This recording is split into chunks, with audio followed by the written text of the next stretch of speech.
Hello friends, आप सभी को गुड मॉर्निंग। कैसे हैं आप लोग? आशा करते हैं बहुत ही अच्छे होंगे और मस्त होंगे। और अभी सुबह का समय है, बहुत ही शांत वातावरण है और हम आपके लिए लेकर आए हैं संस्कृत का एक चैप्टर का नाम है, 5वें नंबर चैप्टर का नाम है। उस चैप्टर का नाम क्या है? भारत महिमा। क्या नाम है? भारत महिमा। और यह छोटा एक चैप्टर है।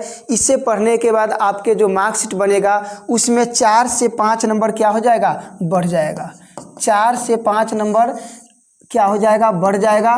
तो ज़रूर आप क्या कीजिए, भारत महिमा पाठ को क्या कीजिए, बहुत ही आप अच्छे से एक बार देख लीजिए, शुरू से लेकर लास्ट तक देखिए, क्योंकि आपको ये एक बार सुनने से ही आपका यह चैप्टर क्या हो जाएगा? बिल्कुल एकदम 100% कंप्लीट हो जाएगा। कहीं से किसी तरह की कोई भी क्वेश्चन है या ऑब्जेक्टिव हो सब्जेक्टिव हो, कोई भी क्वेश्चन में दिक्कत नहीं होगा। तो ज़रूर आप अंत तक देखिएगा, ताकि आपका जो 4 से 5 नंबर होगा वो कंप्लीट हो जाएगा। और जैसा कि यह जो क्लास है, बिहार बोर्ड मैट्रिक परीक्षा 2026, जितने भी विद्यार्थी जो 2026 में बिहार बोर्ड से मैट्रिक की परीक्षा देंगे उनके लिए बहुत ही ये इम्पोर्टेंट क्लास है, इसलिए आप जरूर अंत तक देखिएगा। संस्कृत है और चैप्टर नंबर कितना है? 5 है और नाम क्या है? भारत महिमा। तो इसको शुरू करने से पहले एक बार भारत की नारा लगा दिया जाए, भारत माता की जय। तो अब हम लोग आते हैं चैप्टर को शुरू करते हैं। चैप्टर में दिया हुआ है, अस्माकं देश भारतवर्ष मिति कथयते। अस्माकं मतलब क्या होता है? हमारा देश, यानी हमारे देश भारतवर्ष कथयते, यानी हमारे देश को ना भारतवर्ष भी कहा जाता है। कथयते यानी कहते हैं किसको? तो हमारे देश को भारतवर्ष भी क्या कहते हैं? कहा जाता है। अस महिमा सर्वत्र गीयते। इसकी महिमा, अस मतलब जगह, इसकी महिमा सर्वत्र मतलब सभी जगह गाई जाती है। क्या की जाती है? गाई जाती है। भारत, हमारे देश को भारतवर्ष कहा जाता है और इसकी महिमा सभी जगह, किसकी महिमा? तो भारत की महिमा सभी जगह गाई जाती है। पाठे अस्मिन् विष्णु पुराणात् भागवत पुराणात् च प्रथम द्वितीयम च क्रमशः पद्यम गृहीतमस्ति। यानी कह रहे हैं इस पाठ में ना विष्णु पुराण एक है, भागवत पुराण, ध्यान रखिएगा, एक विष्णु पुराण है, विष्णु पुराण, और एक है भागवत पुराण। भागवत पुराण।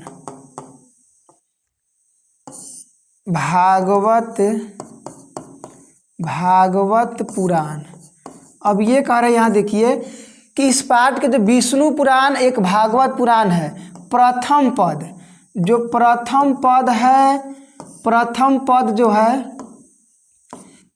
पद किससे लिया गया है? तो विष्णु पुराण से है प्रथम, और दे रहा है द्वितीय पुराण। कहाँ से है? द्वितीय पुराण जो है भागवत पुराण से हो जाएगा। आपसे प्रश्न किया जाएगा द्वितीय पद, और ये परीक्षा में आपके अर्धवार्षिक पेपर में भी यहाँ से एक प्रश्न था, और अर्धवार्षिक के साथ साथ जब आपका फाइनल परीक्षा होगा उसके लिए भी ये महत्वपूर्ण है। तो आपको ध्यान रखना है कि भारत महिमा पाठ का प्रथम जो पद था वो कहाँ से लिया गया था? तो प्रथम था वो कहाँ से था? विष्णु पुराण से था। और द्वितीय पद जो था वो कहाँ से था? भागवत पुराण से था। कहाँ से था? भागवत पुराण से गृहीत है। आगे है, अवशिष्टानि पदयान्धयच्छन् निर्मीय प्रस्तावितानि। अब कह रहा कि शेष जो पद बच गए, अवशिष्ट जो पद बच गए वो किसके द्वारा निर्मित किया गया? निर्मीय प्रस्तावितानि, यानी अध्यक्ष दी के द्वारा। अब ये दो के अलावा जो शेष पद बच गया है, शेष उसे कौन लिखा है? तो अध्यक्ष जी के द्वारा। अध्यक्ष, अध्यक्ष कहे तो जो बुक लिखने वाले हैं, बुक के छापे हैं, उनके द्वारा लिखा गया शेष पद। तब एक पद ये हो गया, एक पद ये हो जाएगा, यानी एक विष्णु पुराण से, एक हो जाएगा भागवत पुराण से, और शेष 3 लिखे अध्यक्ष जी। कितने लिखे हैं? 3 लिखे हैं। तो कुल अब कितने पद हो जाएंगे? तो आप कहिएगा कुल कितना हो गया, इसमें ध्यान रखिएगा। भारत महिमा पाठ में कितना हो गया? कुल पद कितना हो गया? 5 हो गया। हम पाँचों को भी गिनती करा देंगे, पाँचों कौन कौन से हैं। तो ये हो जाएगा कुल 5 हो गया। भारतम प्रति भक्ति अस्माकम कर्तव्य रूपेण वर्तते, यानी कह रहे कि भारत देश यानी भारत के प्रति भक्ति कर्तव्य रूपेण वर्णित है। क्या है? यानी हमारे अपने देशों के प्रति अपना कर्तव्य, भक्ति कर्तव्य वर्णित इस चैप्टर में किया गया है। किस चैप्टर में? भारत महिमा पाठ में। किस में? भारत महिमा पाठ में। एक बार फिर से इसको देख लीजिए।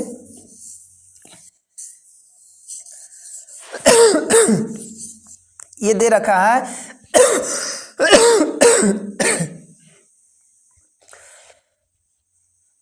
अस्माकम देश भारतवर्ष मिति कथयते। भारत को भारतवर्ष कहा जाता है, यानी हमारे देश को। अस महिमा, इसकी महिमा सभी जगह गाई जाती है। पाठे अस्मिन् विष्णु पुराणात् भागवत पुराणात् च प्रथम द्वितीयम च क्रम स पद्यम गृहीतमस्ति, यानी कह रहे हैं इस पाठ का जो प्रथम पद है जो विष्णु पुराण से लिया गया है, और द्वितीय पद जो है कहाँ से लिया गया है? यहाँ पर देख लीजिए, भागवत पुराण से लिया गया है। अवशिष्टानि, यानी जो शेष पद है, जो अवशेष बच गया है, उसको कौन, किसके द्वारा? अध्यक्ष जी के द्वारा निर्मित किया गया। किसके द्वारा? अध्यक्ष जी के द्वारा। 3 गो है, तो एक ये हो गया और एक ये हो गया, 3 यहाँ। तो कितना हो जाएगा? कुल ध्यान रखिएगा, भारत महिमा पाठ में कितना हो जाएगा? तो 5 गो पद हो जाएगा। उसके बाद में है भारतम प्रति, हमारे देश के प्रति, भारत के प्रति भक्ति और कर्तव्य रूपेण क्या है? वर्णित करते हैं। तो ये हो जाएगा आपका, ये इंट्रोडक्शन से हो जाएगा। जरूर ध्यान में रखिएगा, इसमें 3 प्रश्न कम से कम। एक, किसकी महिमा सभी जगह जाती है? तो भारत की। भारत को क्या हमारे देश को क्या कहते हैं? भारतवर्ष कहते हैं। प्रथम पद विष्णु पुराण से, द्वितीय पद जो है भागवत पुराण से, शेष जो है अध्यक्ष जी के द्वारा। ये सारे ऑब्जेक्टिव है, और ये आपके फाइनल की दृष्टि से भी ये ऑब्जेक्टिव क्या बहुत ही महत्वपूर्ण है, इसलिए आप ये सबको ध्यान में रखिएगा। उसके बाद में है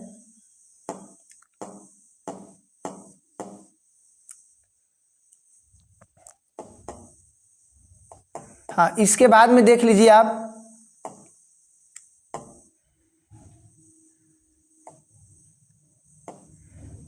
इसके बाद में यहाँ पर है पौराणिकी, यानी जो हम अभी आपको बताए हैं कि जो 5 जो पद दिए हैं, जिनमें से 2 हो जाएगा। ये एक पद ये हो गया और ये दूसरा हो गया।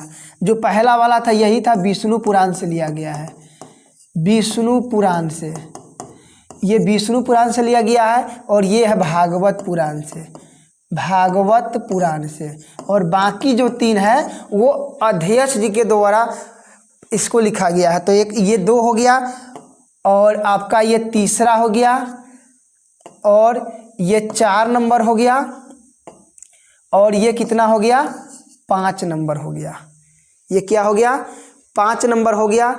और अब क्या करते हैं, ये पांचों को एक एक करके क्या कर लेते हैं, पढ़ते हैं, क्योंकि इन्हीं पांचों से भी प्रश्न क्या है, बहुत बनता है। तो आप देखिए आराम से और एक एक बातों को समझते चलिए। जो बातें अगर आपको नहीं समझ में आता है तो ज़रूर आप कमेंट करके बताइए कि सर ये हमको पॉइंट नहीं मतलब समझ में आया। अगर आपको संस्कृत का रीडिंग नहीं भी देने आता है तो भी कोई दिक्कत नहीं है, सिर्फ आपको हिंदी में समझना है, क्योंकि ज़्यादातर परीक्षा में जो प्रश्न होता है वो हिंदी से ही होता है। तो आप ज़रूर हिंदी वाले बातों को ज़रूर अच्छे से समझिए। तो अब आते हैं, पहला जो है पद कहाँ से है अभी हम बताए हैं। बताइए जो पहले पद है ये कहाँ से लिया गया है। तो आप कहिएगा सर ये कहाँ से लिया गया है, तो ये लिया गया है विष्णु पुराण से। कहाँ से? विष्णु पुराण से। विष्णु पुराण से। ध्यान रखिएगा, ये कहाँ से लिया गया है? विष्णु पुराण से। करा गायंती देवा किल गीतकानी धन्यास्तुते भारत भूमि भागे। कह रहे हैं कि देवता क्या गाते हैं? गीत गाते हैं। देवता गीत गाते हैं और गीत कानी धन्यास्तु ते भारत भूमि भागे। और वो व्यक्ति धन है जो कहाँ जन्म लिए हैं? भारत में जन्म लिए हैं। तो देवता काहे गीत गाते हैं? चाहे कोई व्यक्ति किसी का गीत गुणगान क्यों करता है? क्योंकि उससे उसको लगाव ज़्यादा होगा, चाहे वह जगह उसको बार बार पसंद आता होगा। तो यहाँ पर देवतागण भारत के गीत क्यों गाते हैं? क्योंकि देवतागण भारत में बार बार क्या करना चाहते हैं? जन्म लेना चाहते हैं। आपसे ये भी प्रश्न बन जाएगा कि कौन भारत में बार बार जन्म लेना चाहते हैं? तो कौन जन्म लेना चाहते हैं? देवता। देवता किसका गीत गाते हैं? तो भारत का गीत गाते हैं। आगे है, यहाँ देख लीजिए, स्वर्गा पवर्गा स्पंद मार्ग भूते भवंती भूया पुरुषा सुरतवात। अब ये कह रहे हैं कि यहाँ पर देखिए, देवतागण गीत गाते हुए कहते हैं ये भारत भूमि धन है। भारत भूमि क्या है? धन है। जो व्यक्ति इस भारत के भूमि पर क्या किए? जन्म लिए हैं। जो स्वर्गा पवर्गा, जो स्वर्ग से भी अधिक सुंदर है, जो स्वर्ग से भी अधिक सुंदर है, और यहाँ जन्म लेने वाले सभी पुरुष देवता के समान हैं। यहाँ पर जितने भी व्यक्ति जन्म लिए हैं वो देवता के समान इसलिए कहा गया है कि भारत में बार बार देवतागण क्या करना चाहते हैं? जन्म लेना चाहते हैं। इसलिए यहाँ पर जितने भी जन्म लेने वाले पुरुष हैं वो देवता के क्या है? समान माना गया है। तो आप कैसे ध्यान रखिएगा, देवतागण गीत गाते हुए कहते हैं कि भारत भूमि में जन्म लेने वाले पुरुष क्या है? धन है। धन है, जो स्वर्ग से भी सुंदर या स्वर्ग से अधिक सुंदर है, और यहाँ जन्म लेने वाले सभी पुरुष क्या है? देवता के समान माना गया है या समान है। तो आपसे प्रश्न किया जाएगा कौन गीत गाते हैं? तो देवता गीत गाते हैं। किसके गीत किसके गीत गाते हैं? तो भारत के गीत गाते हैं। कौन सी भूमि स्वर्ग से भी सुंदर है? तो भारत की भूमि क्या है? स्वर्ग से भी सुंदर है। और यहाँ जन्म लेने वाले सभी पुरुष किसके समान माने जाते हैं? तो किसके समान? देवता के समान माने जाते हैं। तो आपको आशा करते हैं कि ये पहला जो पद है आपको समझ में आ गया होगा। ध्यान रखिएगा, कौन गीत गाते हैं? देवतागण गीत गाते हैं। देवतागण बार बार कहाँ जन्म लेना चाहते हैं? तो भारत में जन्म लेना चाहते हैं। भारत भूमि किसके समान बताया गया है? स्वर्ग के समान। स्वर्ग से भी सुंदर है भारत की भूमि। और यहाँ जन्म लेने वाले सभी पुरुष की क्या है? देवता के समान माने गए हैं। तो ये हो जाएगा पहले नंबर का अर्थ हो गया। ध्यान रखिएगा, क्या था? गयंती देवा किल गीत कानी धन्यास्तु ते भारत भूमि भागे स्वर्ग पवर्गा सद मार्ग भूते भवंती भूया पुरुषा सुरतवात। उसके बाद दूसरा श्लोक है। दूसरा श्लोक हम बोले ये कहाँ से लिया गया है? तो ये है भागवत पुराण से। कहाँ से है? भागवत पुराण से। ध्यान रखिएगा, कहाँ से यह है? भागवत पुराण से है। ये भी बहुत अच्छा है। आप एक एक को क्या कीजिएगा? लास्ट तक समझिएगा, तभी जाके आपको चैप्टर एकदम बिल्कुल कंप्लीट हो जाएगा। और 4 से 5 नंबर आपका एकदम फाइनली एकदम 100% कंप्लीट हो जाएगा। दूसरा है अहो अमीशाम किमकारी शोभनम प्रसन्न एसाम सुविदुदा स्वयं हरि। अहो अमीशाम किमकारी शोभनम प्रसन्न है कि देवतागण कहते हैं, यानी जब यहाँ पर जन्म लिए हैं स्वर्ग के धरती पर, तो इससे सुंदर आपको और क्या हो सकता है? यही कह रहे हैं कि देवतागण कहते हैं अहो इससे सुंदर और क्या हो सकता है? देवतागण कहते हैं कि अहो अमीशाम किमकारी शोभनम, इससे सुंदर और क्या हो सकता है कि स्वयं हरि या जन्म लब्धम निरीपु भारताजीरे मुकुंद सेवव पथिकम स्पृहाहीना। करें कि मनुष्यों में जिनके द्वारा भारत भूमि में हरि को सेवा के योग जन्म प्राप्त हुआ है, यानी जो मनुष्य भारत के भूमि पर जन्म लिए हैं उनको श्री हरि का यानी भगवान के सेवा करने का मौका प्राप्त हो गया है, सेवा करने के योग्य बन गए हैं, वो सेवा के योग्य जन्म प्राप्त हुआ है। यह हम सबों की भी इच्छा है, यानी हम सबों के यानी सभी पुरुषों का यही इच्छा है कि सभी पुरुष भारत में जन्म ले और भगवान की सेवा के योग्य बन जाए। यानी इससे सुंदर आपको और क्या हो सकता है। आप जहाँ पर जन्म लिए हैं वहाँ पर से हरि यानी भगवान के सेवा करने का योग प्राप्त हुआ है, और आपके लिए इससे सुंदर और क्या हो सकता है। तो आप इसका हिंदी भी देख लीजिए और ज़रूर आप इसको लिखते चलिएगा, नोट बनाते चलिएगा तो बहुत अच्छा रहेगा। देवतागण कहते हैं अहो इससे सुंदर क्या हो सकता है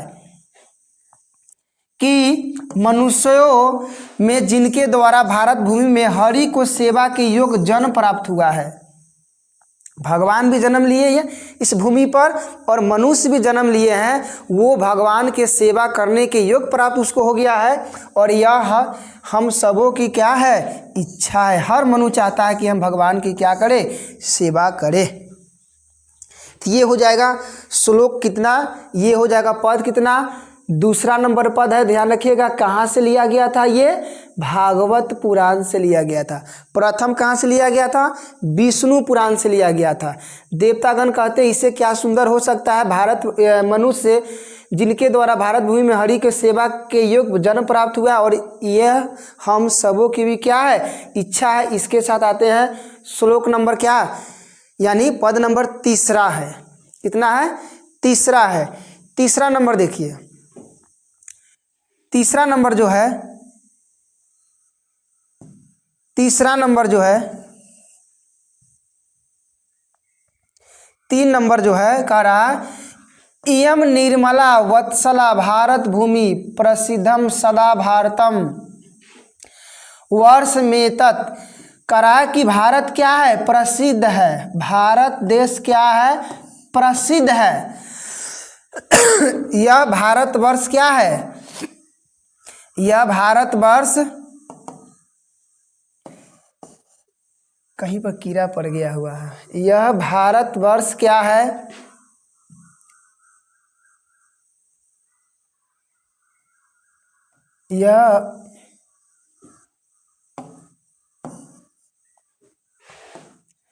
यह भारतवर्ष क्या है, प्रसिद्ध है। भारत क्या है, पूरे विश्व में प्रसिद्ध है।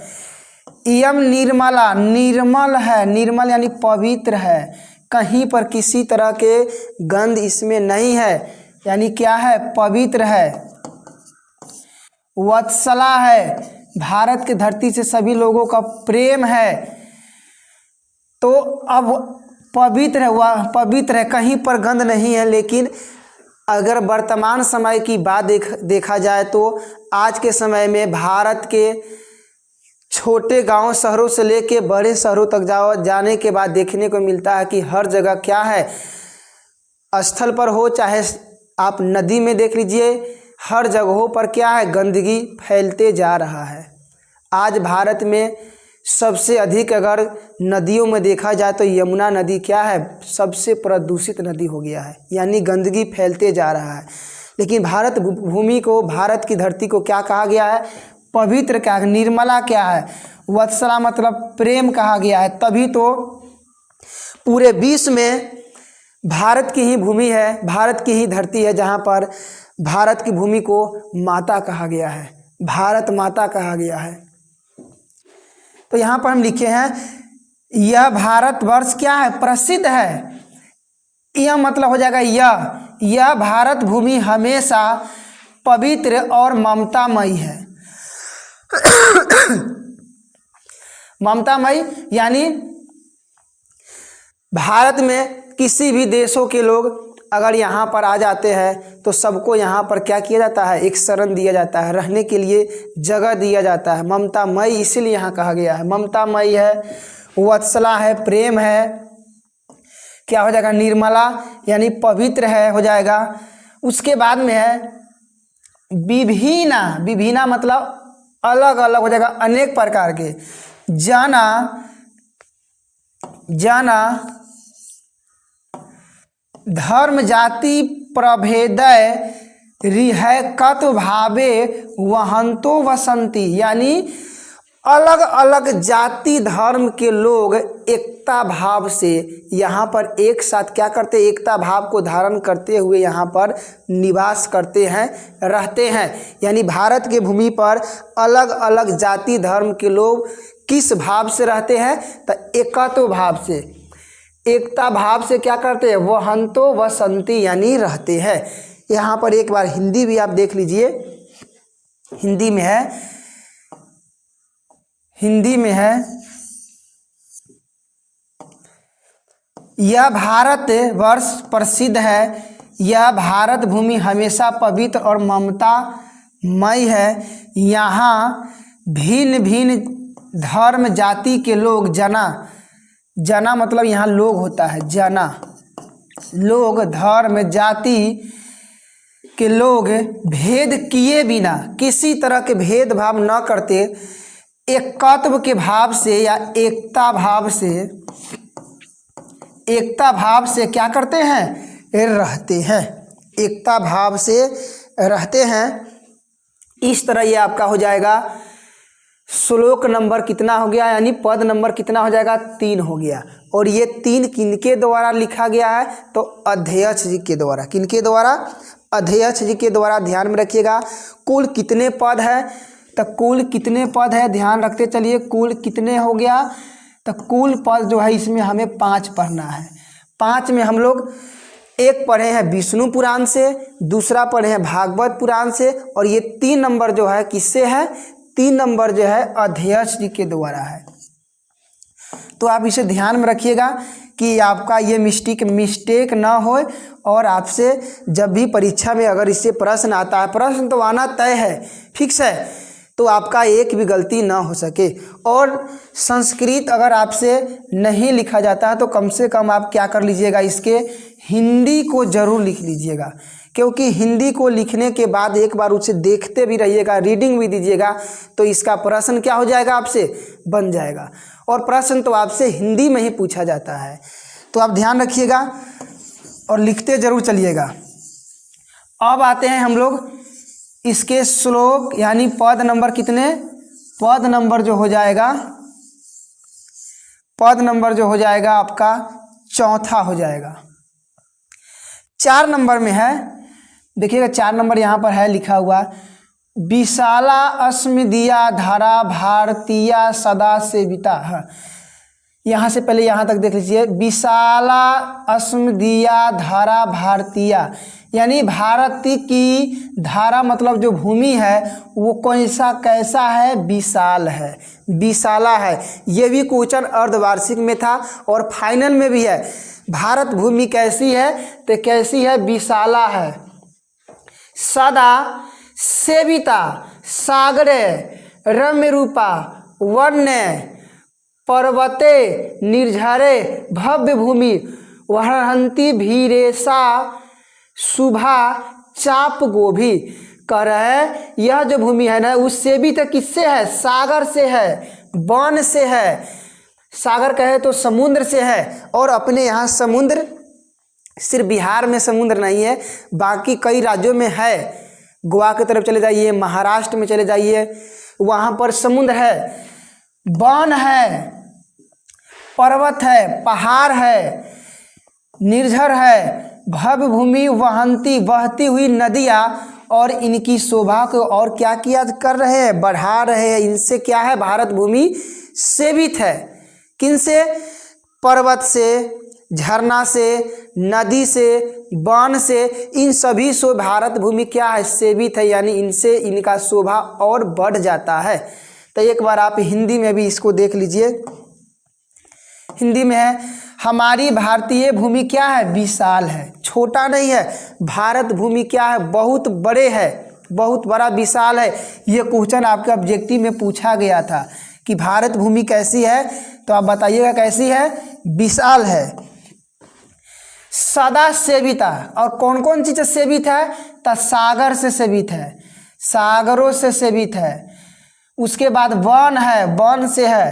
पर्वत है, देखिए पर्वतों है। झरना है, तो ये देख लीजिए झरनों को धारण करते हुए वह वहंती यानी बहती हुई नदियों के द्वारा क्या है, शुभा चाप गोभी सदा सेवित है यानी सदा क्या है, इनकी शोभा को बढ़ा रहे हैं। तो आपसे प्रश्न ये भी पूछा जा सकता है कि भारत भूमि किससे सेवित है, तो आपको बताना है किससे, सागर से, वन से, पर्वतों से, झरनों से और नदियों से क्या है, भारत की भूमि सदा सेवित है। और भारत भूमि कैसी है, तो आपको बताना है कैसी है, विशाल है। कैसी है, विशाल है। इस तरह आपका जो हो जाएगा, ये पद हो जाएगा 4 नंबर। ये 4 नंबर हो गया। और आशा करते हैं कि आपको भी ये वाला 4 नंबर भी आपको समझ में आ गया होगा। 4 नंबर भी समझ में आ गया होगा। एक बार और हम पढ़ देते हैं। विशाला अस्मदिया धरा भारतीय सदा सेविता सागरे रम्य रूपा वनय पर्वते निर्झरे भव्य भूमि वहंती वीरेशा शुभा चाप गोभी।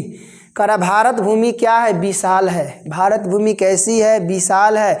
यह पर्वत, वन, झरना, सागर, इन सभी नदियों से क्या है, सदा सेवित है, घिरा हुआ है। इनकी शोभा को ये लोग क्या, ये सब क्या कर रहे हैं, बढ़ा रहे हैं। तो ये हो जाएगा आपका 4 नंबर। उसके बाद आते हैं 5 नंबर में। करा यहाँ पर होना चाहिए जगत गौरवम, जगत गौरवम भारतम शोभनीयम सदा सदा समाभिरेत तथा पूजनीयम।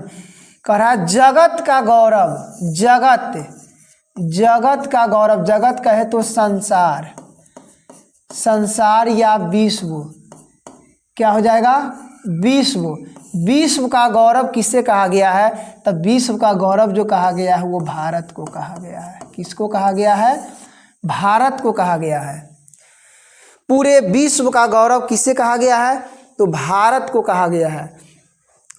तो यही यहाँ पर इतना कर देख लीजिए, भारत देश शोभनीय और संसार का क्या है, गौरव है।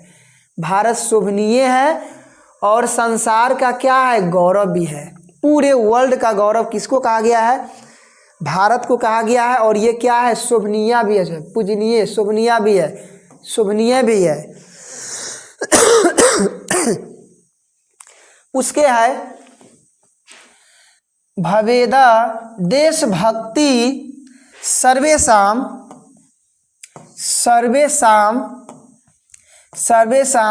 जनानाम परादर्श रूपा सदा वर्जनीया। कह रहे हैं कि और यह भूमि हम लोगों के द्वारा हमेशा पूजनीय है। यह जो भूमि है हम लोगों के द्वारा सदा क्या है, पूजनीय है। अगर भारत में है तो भारत क्या हम लोगों के लिए पूजनीय होना ही चाहिए। ऐसा नहीं कि अब रहते हैं भारत में, सारा कुछ पाल पोस के आपका भरण पोषण सारा कुछ कहाँ होता है, भारत में होता है। और गुणगान अगर आ जाए तो पाकिस्तान के करने लगना है, ऐसा नहीं, बिल्कुल गलत है। जिस देश में रहिए, जिस देश में जन्म हुआ है, चाहे जैसा भी हो, उसी देश का गुणगान, उस अपने देश के प्रति प्रेम, देशभक्ति, कर्तव्य, ये सब अपने देशों के प्रति ही होना चाहिए। चाहे हालात कैसा भी नहीं हो, कैसा भी हो, अपने देश के प्रति ही प्रेम, निष्ठा, कर्तव्य सब कुछ अपने देशों के प्रति होना चाहिए। तो ये कहा कि और यह भूमि हम लोगों के द्वारा हमेशा क्या है, पूजनीय है। और कहा है उसके आगे सर्वेशाम जानाम, यानी यहाँ के सभी लोगों की, यहाँ के सभी लोगों की देशभक्ति सदैव सदैव आकर्षणीय, यानी अपने यहाँ के देशों के लोगों का जो देशभक्ति होता है ऐसे होता है कि यहाँ पर एक दूसरे के लोग क्या करते हैं, आदर सत्कार करते हैं, संस्कारी दिखाते हैं। अगर कोई दूसरे देशों के व्यक्ति यहाँ आ जाते हैं तो उनको भी मान सम्मान इज्जत देते हैं। कभी कोई मतलब कि देश के लोग भाग के आते हैं तो वहाँ के लोगों को भी यहाँ रहने के लिए जगह दिया जाता है। इस तरह मान सम्मान हमारे देशों में अन्य देशों के लिए दिया जाता है।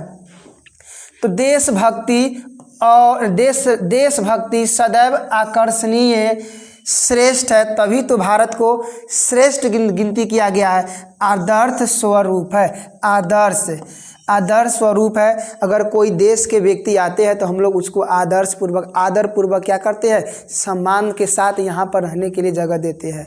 तो इस तरह ये आपका हो जाएगा श्लोक नंबर कितना हो गया, ये आपका पद नंबर कितना हो जाएगा, 5 हो जाएगा। कितना हो जाएगा, 5 हो गया। और 5 ही इसमें पद था और ये पांचों आपका क्या हो गया, खत्म हो गया। हम आशा करते हैं कि आपको ये पांचों अच्छे से समझ में आ गया होगा। और हम इसका ऑब्जेक्टिव और सब्जेक्टिव दूसरे वीडियो में लेकर आएंगे। जैसा कि हम संस्कृत के जो भी चैप्टर पढ़ाए हैं उसमें सभी चैप्टर का 2-2 क्लास लेकर आए हैं। एक में उसे पढ़ाते हैं और दूसरा क्लास जो होता है उससे जितने भी ऑब्जेक्टिव है और सब्जेक्टिव है वो लेकर आते हैं। तो फिर हम इसका ऑब्जेक्टिव और सब्जेक्टिव अगले वीडियो में लेकर आएंगे। अभी के लिए आपसे एक बार फिर कहेंगे कि आप ज़रूर कम से कम इस हिंदी वाले को क्या कर लीजिएगा, नोट कर लीजिएगा। इतना भी अगर आपको ध्यान में हो जाता है तो आपका इससे प्रश्न बाहर जाएगा ही नहीं, इससे बाहर प्रश्न नहीं जाएगा।